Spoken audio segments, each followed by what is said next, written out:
Maayong gabi mga igsuon, kini di ay faith in God or pagtuo nato sa Dios. Ilabi na kun lalom kaayo, very powerful, gamhanan kaayo. Kay diri sa ebanghelyo karong adlaw, kining babayi nga nagsakit og abnormality sa dugo sulod na sa 12 ka tuig, kumbinsido siya, pursigido siya nga mamaayo siya bisag ang iyang hikapon ang sanina lang ni Jesus. Ug tuod man, tungod sa iyang lalom kaayo nga pagtuo, positibo siya ug naayo siya sa iyahang sakit.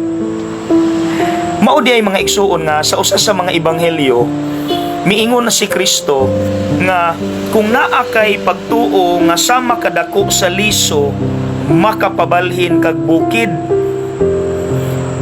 Mao di ay giingon nga faith can move mountains. Kay binasi sa ako ang mga nadungog, na sila'y mga tambal nga gipamalit, ilang gisagulan ug lalom kaayo nga pagtuo nga mamaayo ko ani, daghan kong nadungog nga testimonya nga nangaayo gyud sila sa ilang mga sakit. Mga igsuon, dili ta maingganyo ana nga kita pod palaluman pa nato pag-ayo ang atong pagtuo sa Dios. Kay daghan man di ay siyag nindot nga mahatag nato, ug ang pinakanindot kining mamahimo tang positibo sa kinabuhi, nga mamahimo tang kampante, nga mamaayo ta sa atong mga sakit, ug mas mulig-on ta nga moatubang sa atong mga problema sa kinabuhi.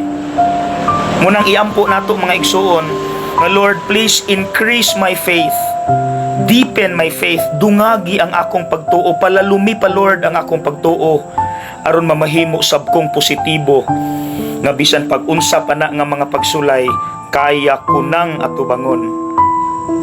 Faith can move mountains. Okay? God bless.